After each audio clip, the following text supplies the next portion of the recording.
So how did this woman make millions of dollars by scamming grocery store coupons?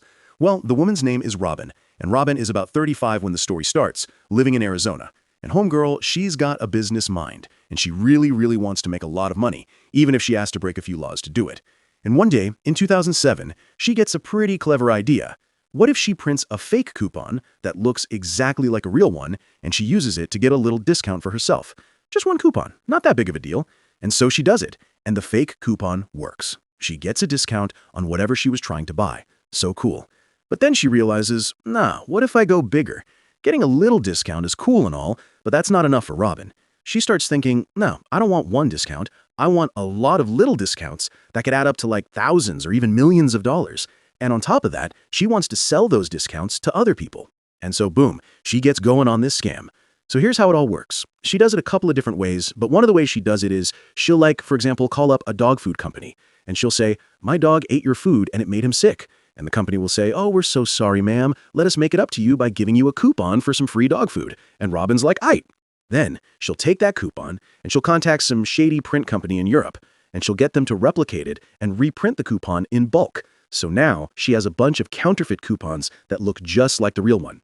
Then she starts a website, and she puts all these fake coupons up for sale, and she'll sell them to the general public. And the general public has no idea that these are fake because, the coupons actually work. Like if someone buys a fake coupon from Robin's site and uses it in the store, it tends to work, like the store accepts them. Which is a pretty creative idea, not gonna lie. But anyway, she does all this, and her website starts taking off, and it gets really popular. I mean, people all across the US are spending lots of money buying counterfeit coupons from her. Coupons for all kinds of shit, like food, coffee, laundry soap, diapers, stuff like that. And several years pass, and her scam is still going, and it's going well. And these counterfeit coupons start making their way into circulation, and businesses start losing money because of it. Not like small businesses, but like the big ones like Procter & Gamble, Pepsi, Hershey, businesses like that. Because at the end of the day, she's mostly ripping off the massive corporations who issue out these coupons. And yeah, it's easy to think, oh, coupon scam. How much money could Robin, this mom from Arizona, possibly making from this? She is making a metric fuckload of money from this. According to her, she's pulling in about $300,000 a month. In fact, she's doing so much business that she has to bring in 2 other women to help her with the operation. She's doing so much business that they have to rent a whole-ass second house called a stash house to store the massive supply of fake coupons she now has. So there are like tens of thousands of coupons in the stash house along with their money counting machines. Because, if you're making that much money, you gotta have money counting machines. You know what else you gotta do when you're making that kind of money? You gotta spend it on a bunch of bullshit. Which, apparently, Robin does.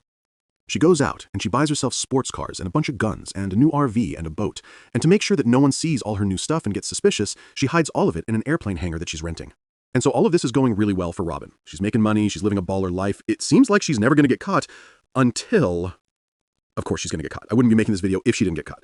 So here's the problem with scams like this. Eventually, the party being scammed notices that they're being ripped off. And in this case, one of the huge corporations notices.